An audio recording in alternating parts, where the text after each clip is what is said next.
guys, just wanted to pop in today and share a recipe with you that my family really enjoys. It's taco spaghetti, and it's made only in one shallow skillet, so you don't have a whole lot of different pots and pans that you're dealing with.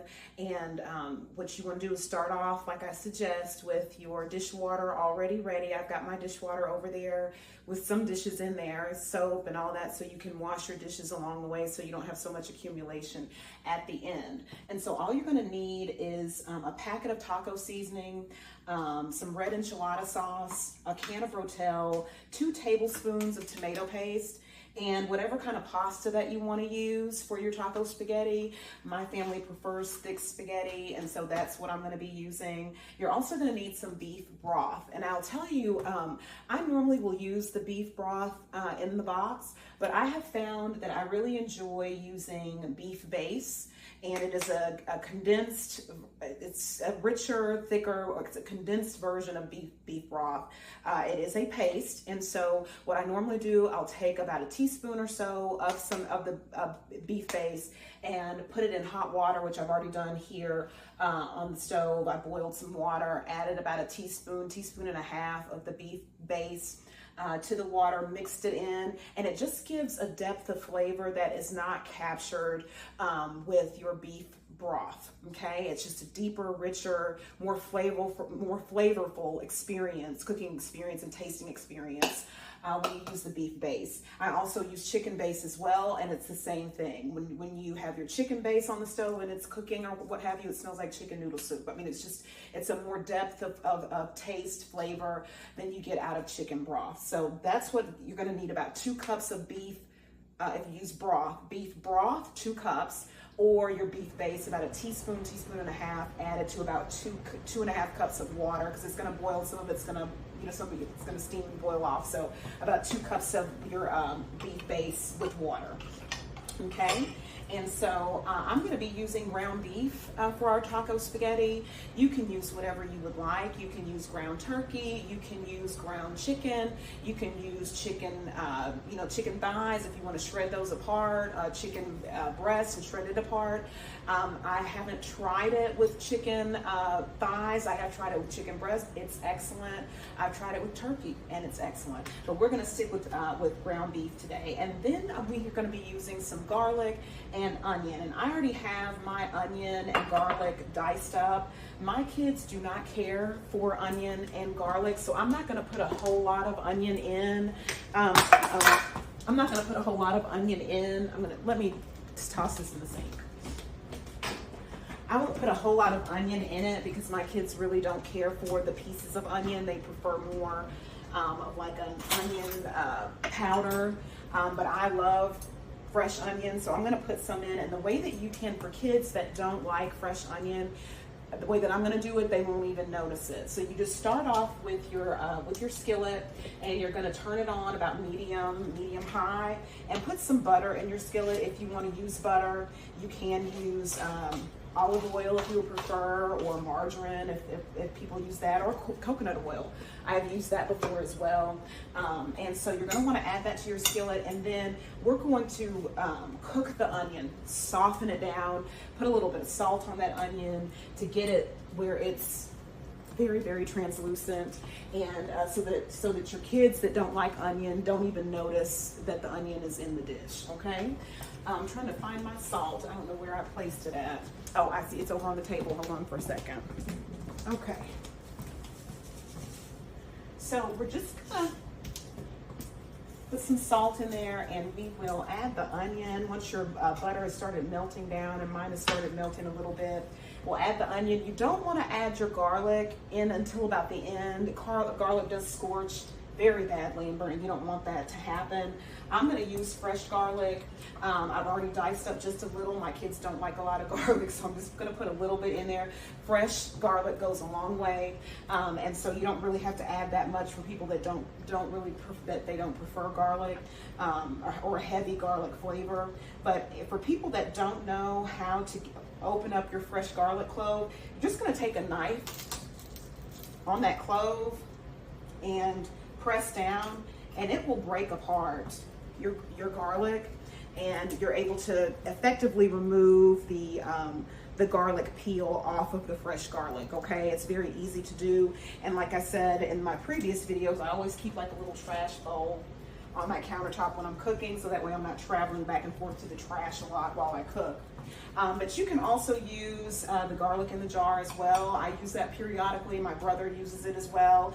It's great. It's quick. You know, when you're in a pinch, it's easier than having to mince a whole lot of garlic. But for today, I'm going to use the fresh garlic. Okay, so my butter is melted. I'm going to go ahead and add my onion to the skillet. And we're going to cook that for about 5 to 7 minutes or so, just to get it softened. Okay. And so when you come back on, when I join you back, my onion will be cooked and I'll be adding the garlic, okay, with the magic of with editing. So join me back here. Okay, so the onion's been cooking for about 5 to 7 minutes. I've been stirring it periodically just so it doesn't burn or anything like that. And in between that time, I was able to wash a few dishes, maybe about 2 or 3 dishes. But one thing I didn't mention is that I normally have a paper towel with me, and you can turn your onion down as it's turn it down to like medium low or so, and allow it to continue cooking. And I added a little bit more butter too as well, just to keep the onion from sticking. But you can, I normally will keep like a paper towel with some soap and water on it, so like earlier in the video when my knife, you know, fell on the floor, so that I can clean up stuff like that. It may have some residue that it left on the floor, so I always have a paper towel kind of ready for me when I'm cooking. And also when you grab your pots and pans out of the cabinet, like this one I grabbed out, I always rinse it out because, you know, it's dust under there, and sometimes somehow some dog hair or human hair gets in your cabinet some kind of way. You just never know. It's always something. So I always, you know, rinse my pots and pans out, the ones that I'm going to cook. Just rinse them out, you know, just a little bit, the lid and everything, just to make sure there's no dust or anything. Okay, and so we're going to take this onion. I added the garlic just now, just very briefly, kind of sauteed it just a little bit because you don't want it to burn. Okay, and so then I'm going to take this onion and garlic and remove it from the heat and place it in a bowl to add later. Okay, because I don't want it to continue to cook with my ground beef, because I don't want it to burn. I just wanted to get it softened. Okay. All right, and so now we're going to add our ground beef, and I use scissors in my kitchen. It's just a lot easier to open various things in the kitchen. So I have several pairs of scissors that I use in my kitchen, and then my kids take my scissors and go cut doll hair or play beauty shop with them, and I can't ever find my scissors, and I have about 5 pair, hence why they're kind of dull. I probably need to buy some more. I'll put that on my Amazon store, Amazon wish list. Maybe somebody will buy me some kitchen scissors and send to me. Okay, so we've got that ground beef added, and I know everybody uses those beef mashers. I don't. I just use a fork. And it does fine for me. It gets it just the way I like it. But if somebody wants to get me a meat masher and send it to me, be my guest. I'm going to add a little bit of water.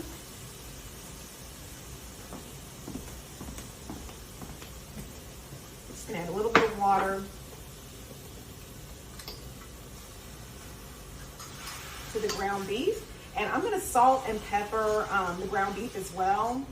And once I get this ground beef cooked, I will come back on and I'll show you the rest of the process.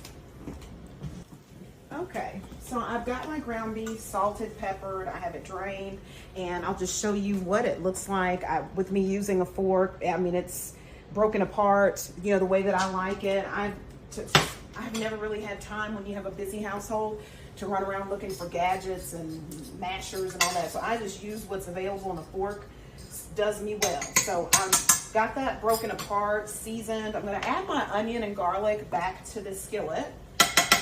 Get that added in. Okay. And I have turned my stove off because I'm going to start adding different things. So I'm going to turn it back on now. So I've got my onion and garlic added, and now we're going to add our like our rotel and our red enchilada sauce and our taco seasoning. And just an aside, this is McCormick taco seasoning. I've never used it before, so I'm going to use it today. But I normally prefer El Paso taco seasoning, either the original or the hot and spicy. It's good to me. And then I also use the Badia taco seasoning as well, but it doesn't have, at least I don't taste a lot of salt in this. So I tend to use the packet ones when I don't feel like having to like season back with salt and all that kind of stuff. I'll just use the packet, and that has enough salt content for our family. I'm looking on here to see if there's any sodium. It's got 70 milligrams of sodium, so it does have a little bit of salt in it. But this is a good one too. I do use that periodically. Okay, so I'm gonna go ahead and add the taco seasoning, get that added. And when I add my taco seasoning, I'll put the powder in there, and then I also fill it with water to get the residual seasoning out of there too. So I'm adding some water to this, and I'm just gonna go ahead and pour that in. I'm gonna turn my stove back on, and then we'll get busy adding the canned ingredients as well. That over here too. And then I have tried all kinds of can openers over the years. I've had an electric one. I've tried that. I guess this is the new one, and it's kind of dusty, but that one, I've tried that one. I just tend to like my KitchenAid manual can opener. So whatever floats your boat, you use that. But I just love the manual. Like I said, I'm very old school, and that's what I tend to use. And so I'm gonna get a dish rag and wipe my cans off. Just hold on for just a second. I'm gonna wipe the tops of these cans off because they're dusty and all that, and you're getting ready to feed your family, and so you don't want whatever residual from the warehouse we have enough chemicals in our bodies. So I'm just gonna put that over here. I'm gonna go ahead and open these cans up, and like I said, you need about 2 tablespoons of the tomato paste, okay? So I'm gonna go ahead and get that added. All right. So I'm gonna add some tomato paste, and it's like half a can. I don't really measure too much. I've been cooking for a long time, so. And then you're gonna use the whole can of rotel. And you're gonna notice about my family, I have 2 children that they don't like tomatoes. So I have to drain the rotel. And I just put a little bit of tomato in there, but not too much. So I'm gonna be draining this rotel. They like the flavor of the rotel, but they don't want the tomatoes. So I'm just gonna drain that for my 2 children that can't stand tomatoes. They'll eat ketchup, but they don't like tomatoes, slices, diced, or any of that. So, and so I try to get as much of that liquid off of there as I can, because it has a very, very nice flavor. And I've often thought about writing the rotel company and asking them, can you all just make a can of just the liquid with all the seasonings in it for people that don't like tomatoes? I think that would be an excellent idea. Maybe I should trademark that idea. I don't know. So if they come up with that idea, just let them know that you heard it here. Let's see here. And then we're going to add some red enchilada sauce. And if you are a person that does not care for spices, then I would suggest using the red enchilada sauce, but not a lot of it, because it does give it some. And when I say spices, I mean spiciness. Like, it gives it some heat. So if you're sensitive to that or what have you, then I wouldn't add a whole lot of the enchilada sauce. I normally will add 3/4 of a can, just because of my children. I don't want them to, salivate and, anyway. So you're gonna add that, and then you're gonna stir that together. Okay. Get that stirred together and bring it to, a slight boil. Like, I've got my tomato paste and got that broken down in there. And then I'm gonna add our beef broth, but of course it's the beef broth that I made with the beef base. Okay, I'm gonna get that added. And then at the very end of, adding that beef base, then we're gonna add our spaghetti noodles. And so I've got that going there. I'm going to turn up my eye just a little bit, and I have my tomato paste broken up, and I'll show you what it looks like at this point. You can see that. That's what it looks like at this point, okay?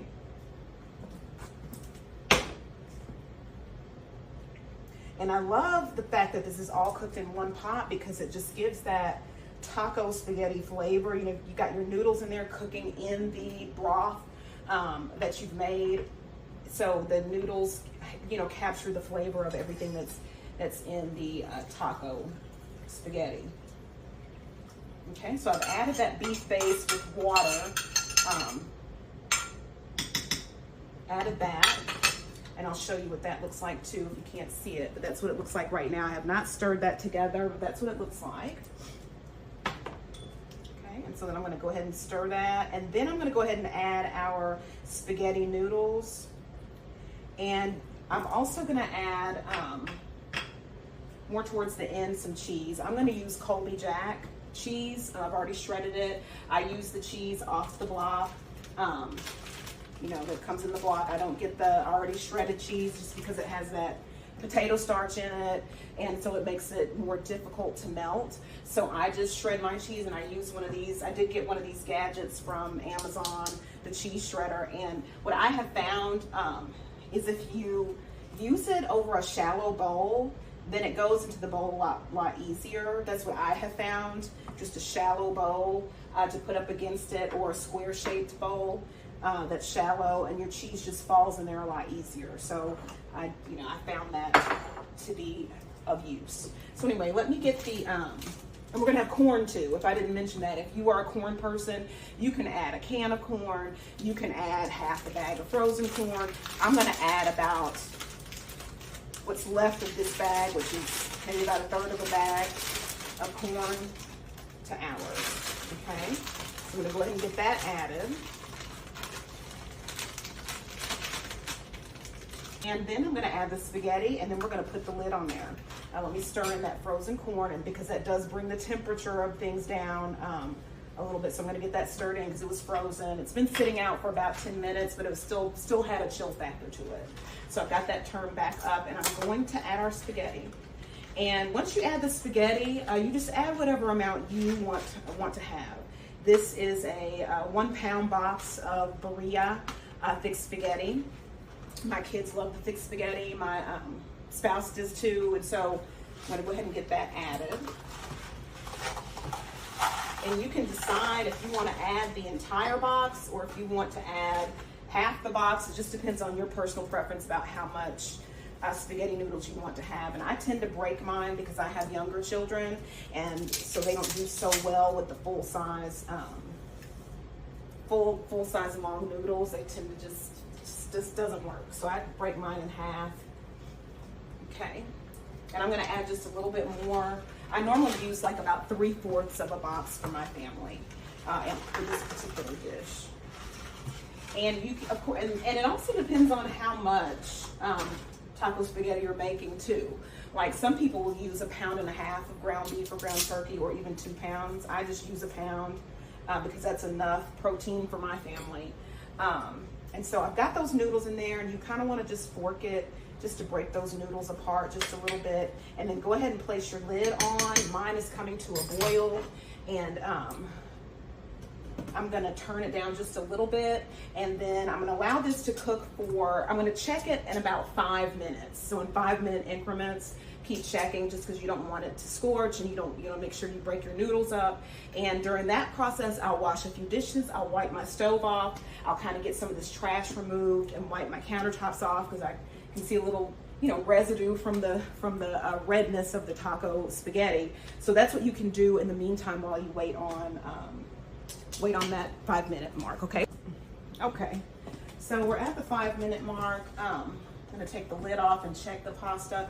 I was able to wash a few dishes, throw some trash away, and move some dirty dishes over to the sink and get those in there. And so you can see what your pasta is looking like and see how some of it's sticking together. So this is a prime opportunity for you to be able to go ahead and get the noodles as unstuck as you can. Okay, so I'm gonna allow that to cook an additional 5 minutes and check it again. So I'll come back in about 5 minutes.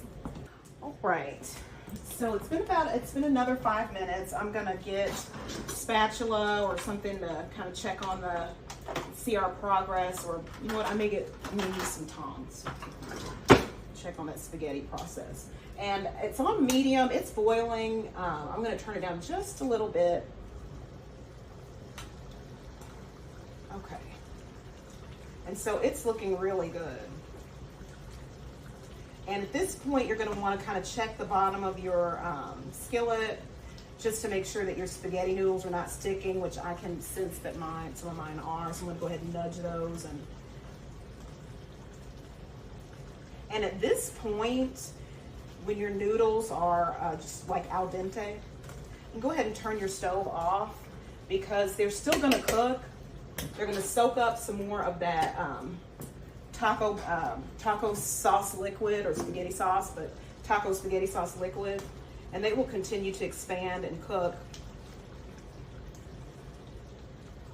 as it sits, okay? And so at this point, you can go ahead, let me grab a bowl or something. Put my tongs down. So at this point, you can grab your cheese, and I put some wax paper on top of mine just so no dust, dog hair, human hair dropped in my cheese while it's sitting over there. Grab your cheese, and then I had some grated cheese from some pizzas that we made the other day that was left, so I'm gonna add that to it as well. And I think this is probably about maybe 2 cups of shredded cheese, Colby Jack. You can shred up whichever kind of cheese you like, mozzarella, medium cheddar, mild cheddar, just whatever kind of cheese you like. And then we're gonna sprinkle this and add this to the top. Let's see. I'm gonna fold my paper towel over to clean splat and wipe my lid off. Okay. I'm gonna place my lid right here on the stove and go ahead and add this cheese. And it will continue cooking. Your cheese is gonna be nice and melted. If you find that you wanna add more cheese, you can do that. I probably will, because I can see some spaces in here where I wanna add some more cheese. My kids love cheese. So I'm gonna grate up some more and add to it. But while I do that, I'm gonna place the lid back on there so that the cheese can continue melting. It can retain the heat as it sits here on the stove. Okay, so I'll join you back here and show you the final result. All right, so I have allowed this to cook a little bit longer and allowed it to sit here for about 3 to 5 minutes, just kind of soaking up, allowing those noodles to soak up some of that broth. So I'm gonna go ahead and take the lid off. I got a bowl from in the cabinet, rinse that out so I can take some out of here and show you all what the end result is. And so this is gonna be your final result. And it is excellent. It is so good.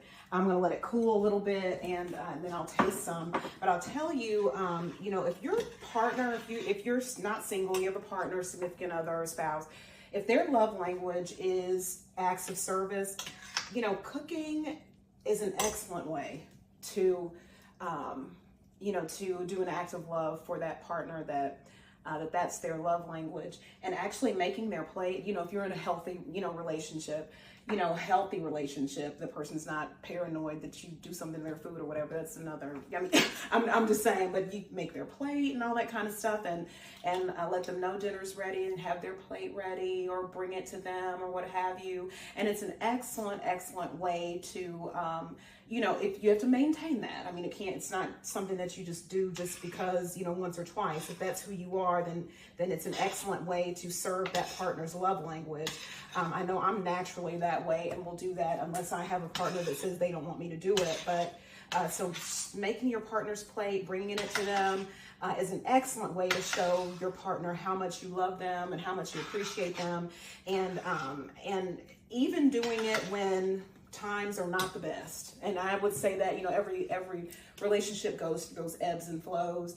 And even when you are in a moment of just not getting along, I would, you know, me personally, I would still do the same things that I did, because they were genuine acts of love. There was nothing disingenuous about it. And sometimes that can actually help to let you know that you are very clean and you're continuing to do your duties in your household. So I've got that cheese mixed in here and it's all ready to go. I was going to leave it on top, but I decided to mix it in. So you can kind of just decide how you want to do it. And so I've got that mixed in, and so my kids, I'll fix their plates too. The older ones, they can do their own, but I have some little ones, so I normally will fix their plates as well.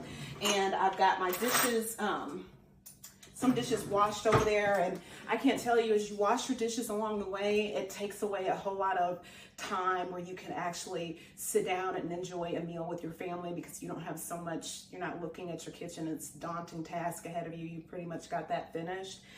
So let me go ahead and taste this. Although I've had it multiple times, it is excellent. Let's see here. It's good. Really, really good. Just the right amount of salt, just the right amount of taco seasoning, and just the right amount of heat.